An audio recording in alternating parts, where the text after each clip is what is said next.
దేవుని పరిశుద్ధ నామమునకు మహిమ కలుగును గాక. ఆమేన్. ఈ ఉదయకాల శుభములు మీకు తెలియజేయుచున్నది రెవరెండ్ కె శ్యాంబాబు.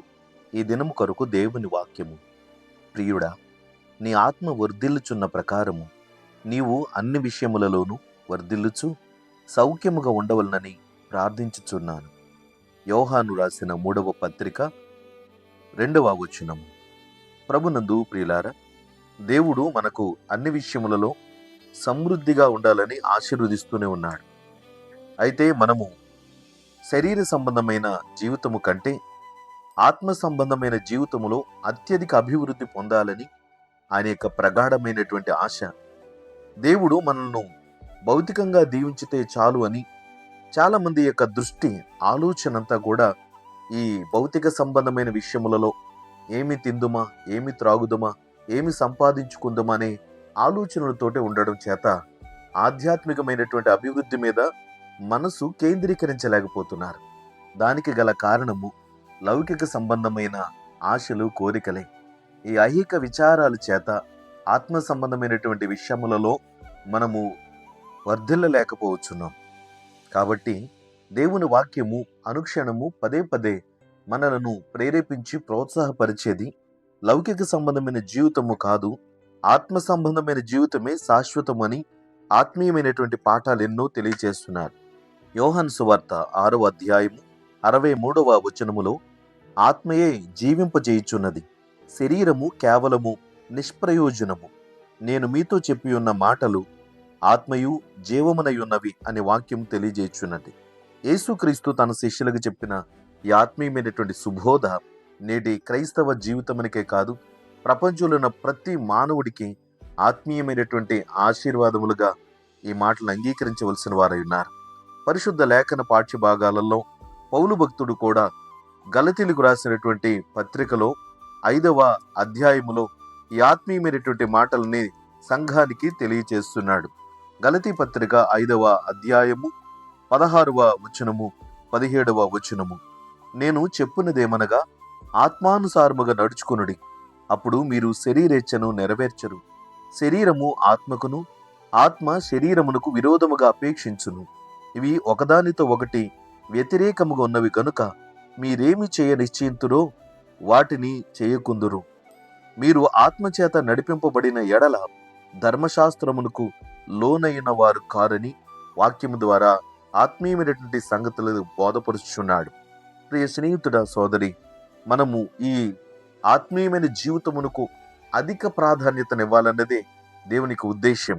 ఎందుకంటే ఈ శరీరము, ఈ లోకము కొద్ది కాలము ఉండి ఆ తర్వాత పాడైపోతుంది, లేదా ఈ లోకాన్ని విడిచి మనం వెళ్ళిపోతాం. కానీ ఆత్మ మాత్రము శాశ్వతమైనది, దానికి మాత్రమే అభివృద్ధి కావాలి. శరీరానికి కావలసినటువంటి సౌఖ్యములు, పుష్టికరమైనటువంటి ఆహార పదార్థాలన్నిటిని ఇస్తున్నాం. కానీ మనలో ఆత్మ సంబంధమైన జీవితమును గురించి పౌలు భక్తుడు ఆత్మ పురుషుడు అని చెప్తాడు. అంతరంగ పురుషుడు అనేటువంటి విషయమును మనము పరిశీలన చేయట్లేదు. కనుక ఆత్మీయమైనటువంటి ఈ వాక్యమును యోహాను సువార్తికుడు తన యొక్క సంఘములో ఉన్న ఆత్మీయమైనటువంటి విశ్వాసి అయిన గాయును గురించి రాస్తున్న మాటల్లో ఈ విషయాన్ని ప్రస్ఫుటంగా తెలియచేస్తున్నాడు. గాయు ఒక ఆదర్శవంతమైన క్రైస్తవ విశ్వాస జీవి. కనుక దేవుని సన్నిధానములో మనలను కూడా అలా ఉండడానికి కొరకు దేవుడు ఈ వాక్యాన్ని మనకు బయలుపరుస్తున్నాడు. ఆత్మ సంబంధమైన విషయములలో గాయు చాలా చక్కటి మాదిరితనము కలిగి ఉన్నాడు. ఈ సంగతిని యోహాను గారు తెలుసుకున్నప్పుడు ఆయనను గూర్చి అభినందించుచు ఈ మాటల ద్వారా ప్రోత్సాహపరుస్తున్నాడు. లౌకిక సంబంధమైన జీవితములో ఉన్నటువంటి భక్తులు ఆత్మ సంబంధమైన విషయములలో ఆశీర్వదించబడుతున్నప్పుడు దేవుడు కూడా వారిని మెచ్చుకుంటాడు, వారిని అంగీకరించి ఆశీర్వదిస్తాడు.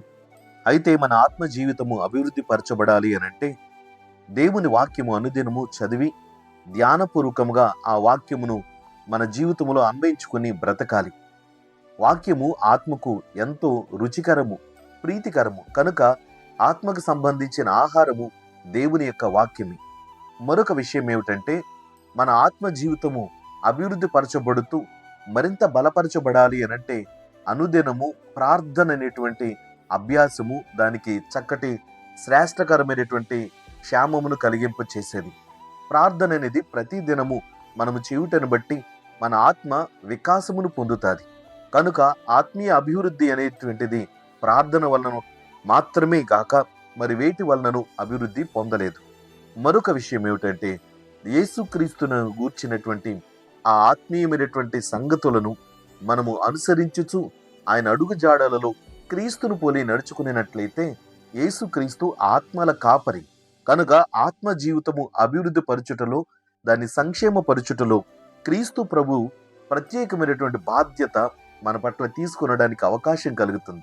కనుక దేవుని వాక్యము చదవాలి, అనుదినము ప్రార్థన చేయాలి, యేసుక్రీస్తునందు విశ్వాసముతో ఆయనను పోలి నడుచుకోవాలి. అప్పుడు నీ ఆత్మ జీవితము భౌతిక జీవితము కంటే అభివృద్ధి పదమున ముందుకు కొనసాగించబడుతుంది.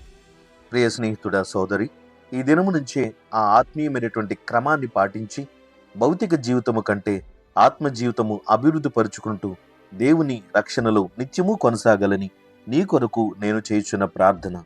దేవుడి మాటలు మన వినికిడిలో దీవించునుగాక. ఆమేన్. ప్రార్థన. ప్రేమగల తండ్రి, ఘనమైన దేవ, స్తోత్రాలు. దివ్యమైన నీ వాక్యము చేత మీరు మమ్మను మరొకసారి సంధించినందులకు స్తోత్రాలు. ప్రభువా, భౌతిక సంబంధమైన జీవితం మీద ఉన్న ఆసక్తి ఆత్మ సంబంధమైన విషయములలో లేకపోవటం చేతనే మా ఆత్మ ఆ ఆత్మీయమైనటువంటి వికాసమును పొందలేకపోవచ్చున్నది, అభివృద్ధిని అనుభవించలేకపోవచ్చున్నది. కనుక ఆత్మ సంబంధమైన విషయములలో మేము ఎప్పటి నుంచేనూ ఆసక్తిని కలిగి శరీర సంబంధమైన విషయములకు దూరముగా ఉండి నాయన అనుదినము నీ దివ్యమైన వాక్యమును చదువుతూ నీ నామమును బట్టి ప్రార్థన చేయొచ్చు యేసుక్రీస్తునందలి విశ్వాసములో క్రీస్తును పోలి వెంబడించి జీవించుటకు మాకు అభ్యాసమును దయచేయండి ప్రభువా. ఈ వాక్యం చేత నీ బిడలెంకను బలపరచబడి ఆత్మీయమైనటువంటి ఆనందమును, సంతోషమును, నిత్యరాజ్యమును అనిపించినట్లు కృప చూపండి. నేటి కార్యక్రమంలో పాల్గొందుచుండగా ప్రభువా, నీ మాటలు వారిని సంధింప చేయనివ్వండి. వాక్యము చేత నీ బిడ్డలు బలపరచుకున్నట్లుగా వారి శరీరపరమైన ప్రతి రోగరుగ్మతను అరికట్టి ఆరోగ్యమును, క్షేమమును కలుగు చేయండి. దేవా, వారి బిడ్డలు ప్రయాణం చేస్తున్నారు, చదువుతున్నారు. దేవా, అనేక రకాలైనటువంటి ప్రయత్నాలు చేస్తున్నారు. నిరుద్యోగులైనటువంటి వారి కొరకు ప్రార్థిస్తున్నాం. చక్కటి ఉద్యోగములు దయచేయండి. చదువుల కొరకు ప్రార్థిస్తున్నాం.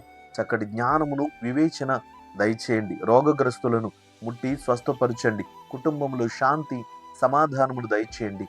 అందరి జీవితములలో ఆత్మీయ అభివృద్ధిని, ఆత్మీయ ఐక్యతను వారి కలిగి ఉండినట్లు నీ పరిశుద్ధాత్మ బంధమును దయచేయండి. యేసుక్రీస్తు నామమున ఈ ప్రార్థనలన్నీ అడిగి వేడుకొనుచున్నాము తండ్రి.